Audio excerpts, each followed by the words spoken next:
Allez, donc là, je vais vous montrer comment on peut mettre en chimie en évidence le fait que le dioxygène arrive à se dissoudre dans l'eau, arrive à se mélanger à l'eau. Donc, j'ai distribué le matériel que vous avez sur vos paillasses. Je vais vous le présenter et je vais présenter la manip que vous allez faire et vous dire ce que vous allez faire. Donc, dans l'Erlenmeyer, c'est le récipient qui est comme ça, la transparente, d'accord? Vous mettrez tout à l'heure 75 ml d'eau. Donc, je le fais, je vous montre.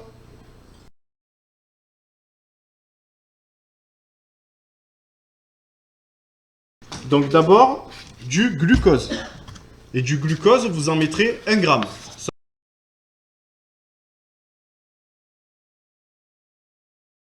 Ensuite, le deuxième réactif qu'il faudra mettre, c'est de la soude. La soude, elle, il faudra en mettre 2 grammes.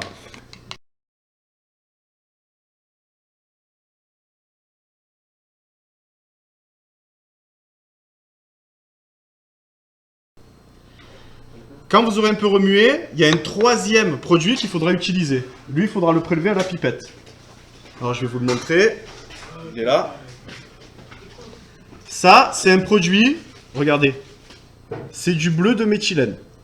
Ça, c'est un indicateur coloré, donc comme son nom l'indique, c'est une couleur bleue. Et c'est ça, en fait, qui va révéler la présence de dioxygène ou pas.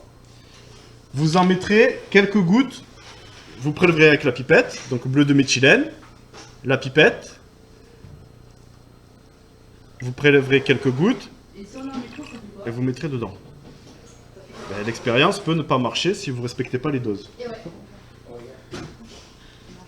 La soude, elle est faite pour que le pH soit basique. Elle ne réagit pas en fait, juste elle rend le pH basique. Ce qui va réagir, c'est le glucose. Le glucose, il réagit avec le dioxygène de l'air. Écoutez bien ce que je dis là. Le glucose, il réagit avec le dioxygène de l'air. Et en même temps, en parallèle, le bleu de méthylène, là, le produit bleu que j'ai mis, lui, il est bleu en présence de dioxygène. Alors regardez ce qui se passe là. Là, le produit, il est bleu. Je vous ai dit que le bleu de méthylène, il est bleu en présence de dioxygène. Qu'est-ce que ça veut dire sur l'eau qui est dans ce récipient? Puisque là, le bleu de méthylène, il est bleu. Et lui, il est bleu qu'en présence de dioxygène. Ça contient du dioxygène. Mais alors, regardez. Regardez. En parallèle, il y a autre chose qui se passe. Le glucose, il réagit avec le dioxygène. Là, c'est en train de se passer, là. Vous ne le voyez pas. Le glucose réagit avec le dioxygène. Le glucose réagit avec le dioxygène. Le glucose réagit avec le dioxygène. La solution, elle est devenue incolore.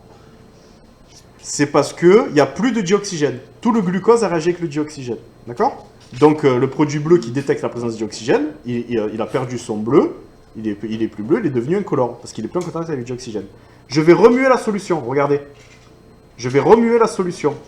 En remuant la solution, je vais refaire pénétrer le dioxygène dans le liquide. Je vais mettre de l'air. Je vais mettre de l'air dans l'eau. Et comme dans l'air il y a du dioxygène, je vais rajouter du dioxygène dans l'eau. Allez, regardez.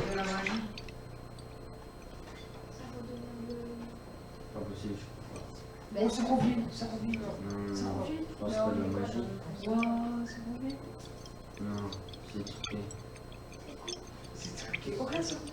Alors, en remuant, je remets du dioxygène dans l'eau. Donc là, je suis en train de vous prouver que l'air, il peut se mélanger à l'eau. C'est comme ça que les poissons respirent, d'accord? Il y a de l'air qui se dissout toujours dans l'eau. Et là, je suis en train de vous montrer qu'il y a du dioxygène, du fait que j'ai remué, qui est venu se mettre dans l'eau.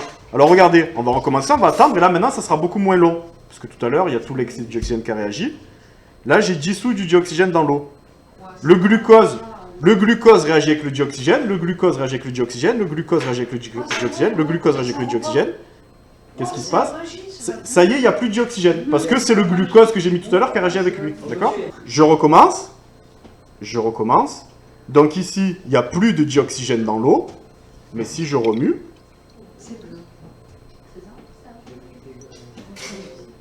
vous voyez que quand on remue délicatement de manière à ce que le liquide il reste au fond du récipient. Hein. C'est pour ça que vous avez aussi les gants, mais il ne faut pas être que vos mains soient en contact avec la solution, parce qu'à cause de la soude, le pH il est très basique.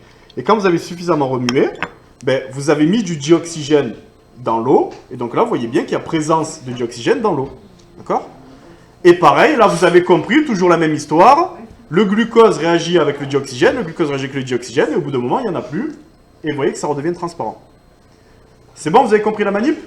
Ça vous prouve, ça vous met en évidence le fait que, oui, on peut dissoudre des gaz dans l'eau. Et le dioxygène peut se mélanger à l'eau Et je le répète, c'est grâce à ce phénomène que les poissons respirent dans l'eau. Ok ?